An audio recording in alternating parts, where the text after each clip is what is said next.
সরাসরি সম্প্রচারে এলাম এ কারণেই, এটা মনে হয়েছে সরাসরি সম্প্রচারে আসা উচিত।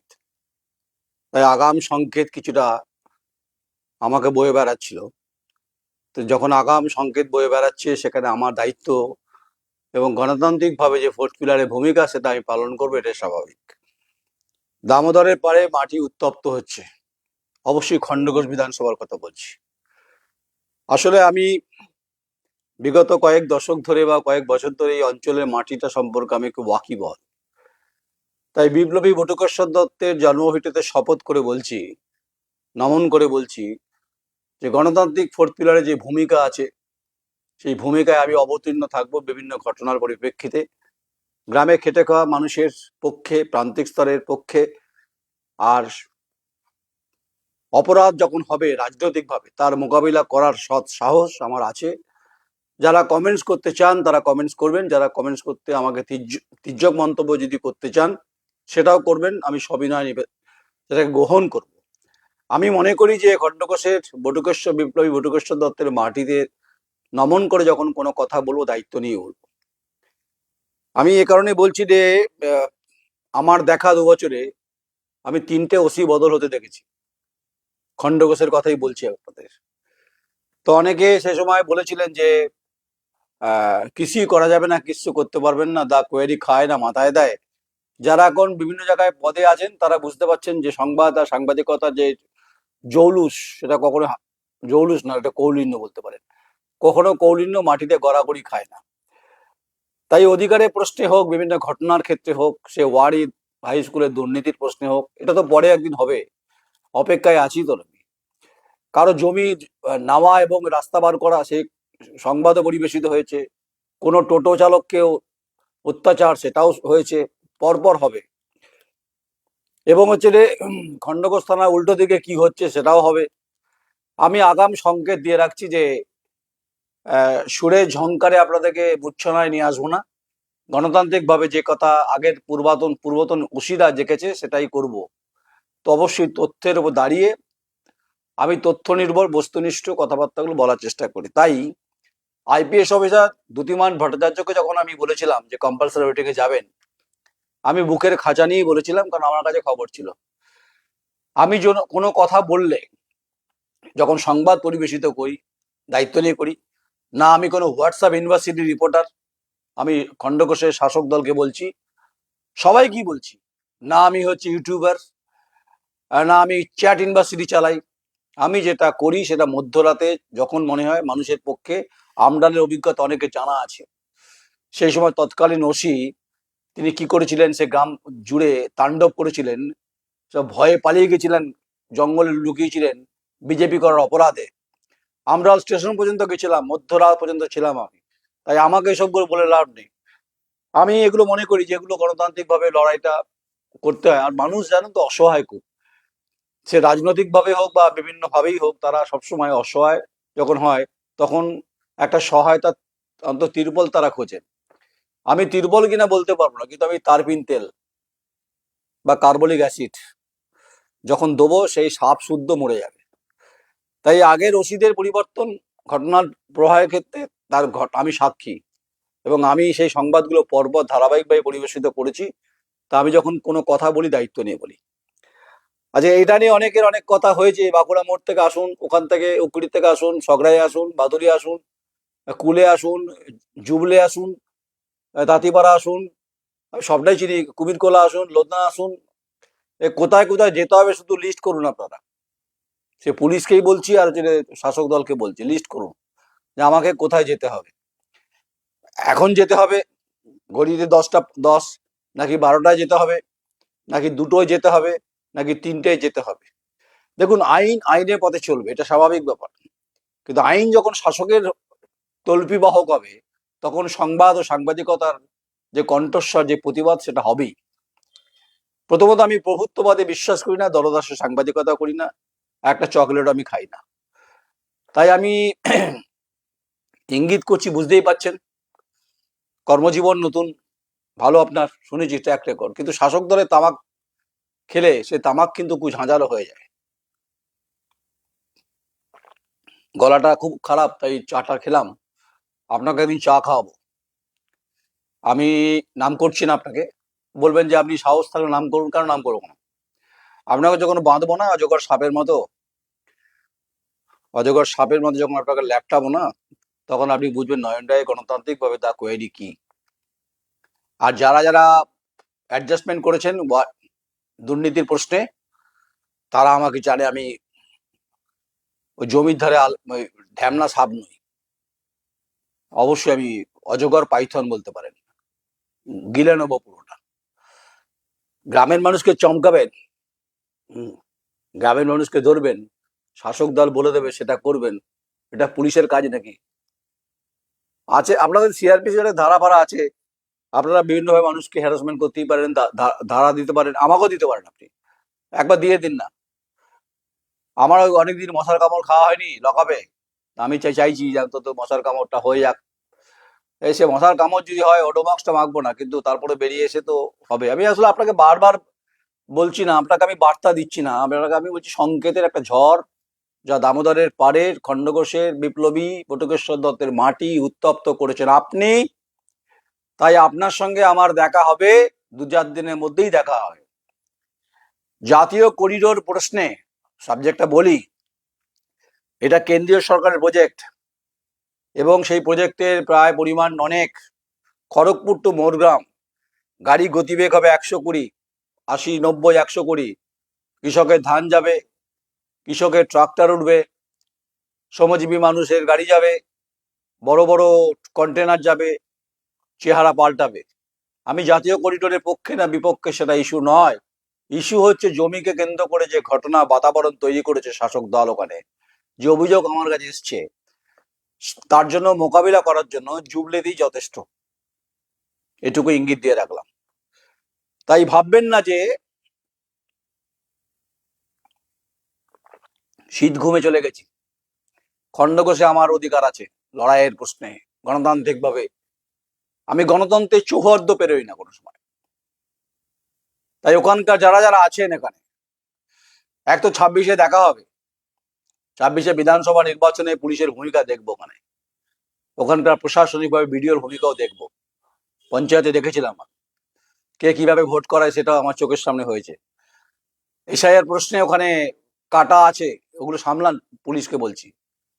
বালিখাদে ওই বাকেট ফাকেট না তুলে, ওই শাসকের তামাক না খেয়ে এপাড়ার কুলপিপাড়া আর ডুলপিপাড়ার চুমকি আর ঝুমকির দিকে না তাকিয়ে আপনাকে যে পদে বসানো সেই পদটা পালন করুন। প্রশ্ন করবে আপনি হুমকি দিচ্ছেন, আপনাকে হুমকি দেননি, আপনাকে আমি চেতাবনী দিচ্ছি, যেটা আমি আপনার আইপিএস অফিসার কুচবিহার এসপি ছিলেন দ্যুতিমান ভট্টাচার্য, তাকে দিয়েছিলাম চেতাবনী। ওই হাফ প্যান্ট পরে স্যান্ডো গেঞ্জি পরে মাথায় ফেটি বজরং বা বাহুবলী নাকি নাকি বজরঙ্গী ভাইজান, তার কপালে কি জুটেছে দেখেছে তো? মমতা ব্যানার্জি এমন ঠেলেছে না, স্যাপের 3rd ব্যাটালিয়নে। আমি যখন ঠেলবো না, কোথায় গিয়ে পড়বে কেউ টের পাবে না। আর আমি যখন ঠেলবো দায়িত্ব নিয়ে ঠেলবো, সেটা কাগজপত্র হাতে নিয়ে বলবো। তাই রাজনৈতিকভাবে মাটি ঝুরঝুরে হচ্ছে। ক্ষমতায় কে থাকবেন বড়ের প্রশ্ন, এখন টিকিটের প্রশ্ন, এখন শাসক দল নিজেরাই কোন দলে ব্যস্ত, কে পাবে কে পাবে না। দাঁড়িপাল্লার মাপ চলছে এখন ওখানে। দাঁড়িপাল্লায় মাপ তো শুনেছি আলু পটলের হয়, জনপ্রতিনিধি দাঁড়িপাল্লায় মাপ হচ্ছে মানে, তার মানে তো বিশেষজ্ঞ কমিটি, এই সংস্থা আছে তৃণমূল কংগ্রেস, তার তো জল মাপছে। ওইখানে 3 জন দাবিদার আছে। এখন পুলিশ কি করবে সেটা ঠিক করবে, পুলিশকে ভোট করাতে হবে। আচ্ছা, এই কথা বলবে যে আপনি বিরোধী দলনেতার মতো কথা বলছেন, কারণ আমার চোখে ঠুরি পড়েছে নাকি?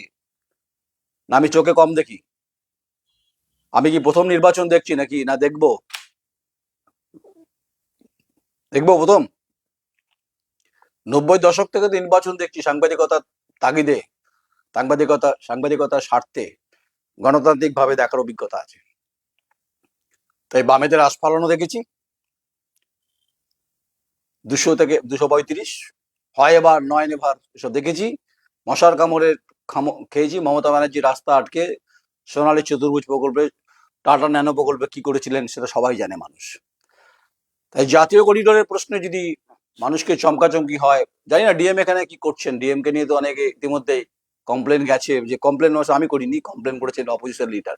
এইসব শোনা টোনার পরে যদি প্রশাসনিক ভাবে আমাকে মনে হয়, হ্যাঁ তবে দিনের বেলা আসবেন, যেটাই করবেন দিনের বেলা আসবেন, রাত দুপুর আসবেন না। আমি চোর ছাচর নই কিন্তু, বা আমি কোনো সিধের চোর নই কিন্তু। যা আসবেন দিনের বেলা আসবেন, যদি আমাকে অ্যারেস্ট করতে হয় বা কিছু করতে হয়, যা করতে হয় সে দিনের বেলা করবেন। যদি হয় তাহলে বাঁকুড়া মোড়ে বাজাবো, থানা পর্যন্ত গরম হবে, মানে গণতান্ত্রিক ভাবে বলছি। কাটাপুকুরের মোড়ে হবে, নাহলে এমন বাজাবো ওই উখড়িতে গিয়ে বাজবে। আমি তো উখড়িত কলেজে দুর্নীতি বলিনি, এখনো বলবো তো। উখড়িত কলেজে দুর্নীতি, ম্যানেজিং কমিটির কি কি আছে, বুদ্ধদেব ভট্টাচার্য উদ্বোধন সেই সময়, তারপরে কি এক্সপ্যানশন হয়েছে, সব তথ্য আমার কাছে আছে। ভাববেন না যে একজন নাগরদোলায় দুলছে একজনকে আমি দোলাচ্ছি, না না, আমি সবাই কাউকে ছেড়ে কথা বলবো না। কারণ আমি তামাক তামাক খাইনি, যারা খায় তাদেরকে বলবেন, আমাকে বলবেন না। আর আপনি কেউ আমার বন্ধুবর নয়, সাংবাদিকদের কোনো বন্ধুবর হয় না। কিন্তু যারা ভালো নেতা হয়, যারা ওই হুমুক চমক দেয়, অতীতে কন্ডাক্টর ছিল, সে নেতা হয়ে গেছে, ওসব। আমাকে তো কন্ডাক্টারই করতে হয়নি, টিকিট দাদা যাবেন নাকি, দাদা যাবেন নাকি, আরামবাগ যাবেন নাকি, আমি করিনি তো। আমি তো এটাই তো বয়ে বয়ে বেড়াচ্ছি। আসলে পুলিশের ভূমিকা খুব পরিষ্কার, পুলিশের তো কিছু করার নেই, পাশে নদী রয়েছে, নদ রয়েছে দামোদর। আপনারা জানেন না, একটা মানে খন্ডকোষ থানার ওসি পোস্টিং মানে ভয়ঙ্কর ব্যাপার স্যাপার আছে। একজন ওসি পোস্টিং ছিল, সে এখন আইসি রামপুরহাট হয়ে গেছে। আসলে ওরা যদি 3 বছর থাকতে পারে, একদম বিলাসবহুল বাড়ি হয়ে যাবে কলকাতায়, বর্ধমানে হয়ে যাবে, রেনেসা হয়ে যাচ্ছে। আমি বাধ্য হচ্ছি মুখ খুলতে, সব চিটটা খুলে দেবো। ওইখানে মাঝপথে একজন দাঁড়িয়ে থাকতো, ওই নয়নদাকে দেখবে বলে, ওই যে ওই কি বলে ওই গাড়িগুলোর নাম কি, বোলেরো, ইল্লিগাল বাড়ি থেকে পয়সা তুলতো ওভারলোডের কাজে। রাস্তাঘাটের প্রশ্নে অনেক কথা হয়েছিল, 29 কিলোমিটার রাস্তা, মোল্লারপুর থেকে, মোল্লাপাড়া থেকে একদম লোধনা পর্যন্ত যাবো একদিন। ওই হেঁচকি আছে না দুলুনি আছে সেটা দেখবো। দেখা হয়েছিল আপনার সঙ্গে বটুকেশ্বর দত্ত এবং হচ্ছে ভগৎ সিং এর লুকিয়ে থাকা সেই বাড়িতে, যেখানে বামপন্থীরা মিছিল করেছিল, ইনসাফ যাত্রা কি করেছিল।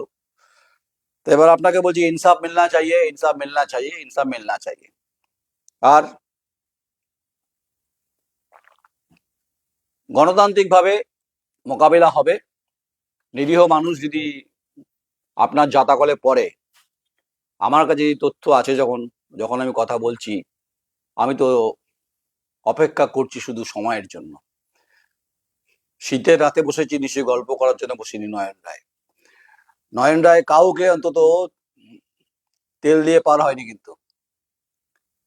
বা এইসব কথাগুলো শোনা একটু অবাক লাগছেন তো, আমার অগ্রজ সাংবাদিকরা এইসব কথা বলেন না, কিন্তু কিছু কিছু আমার বন্ধু বান্ধব তারা কত ভয়ঙ্কর বলে, আমি তো তাও মেপে চেপে বলছি। আসলে যারা নির্লজ্জ হয় না, যারা কান কাটা হয় না, তারা মাছের বাজারে ভেতর দিয়ে যাবে।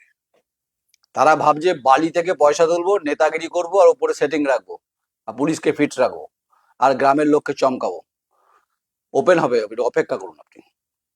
ওই 300 বিঘা জমি নিয়ে ওখানে ধরবো, ওখানে আগে পশু চিকিৎসালয় ছিল, পাশে হয়েছে, ধরবো, পুরো ধরবো। পুলিশের কি ভূমিকা ধরবো, মানে জিজ্ঞাসা করবো। যাবো আপনার কাছে, উত্তর না পেলে বাইরে দাঁড়িয়ে বলবো। আর যদি কোনোভাবে তার দৃষ্টান্ত স্থাপন করতে চান, তাহলে গোটা বাংলাতে গণতান্ত্রিক ফোর্থ পিলারের কি ভূমিকা, আমি একাই যথেষ্ট। আমার কোনো সাপোর্টারও লাগবে না, আমার কোনো সহকর্মীও লাগবে না। আমি মনে করি যারা তেল দেয় তারা প্রভুত্ববাদে বিশ্বাস করে, ওপারার গুমটি ওপারার চুমটি আমি তালিকায় নেই। তাই আগাম সংকেত দিয়ে রাখলাম, বিপ্লবী বটুকেশ্বর দত্তের জন্মভিটেতে শপথ করে বলছি, মানুষের পক্ষে আমি গণতান্ত্রিকভাবে আমি আমার সংবাদ পরিবেশন করব। তাতে কি হবে, কি মুরদ আছে আপনাদের?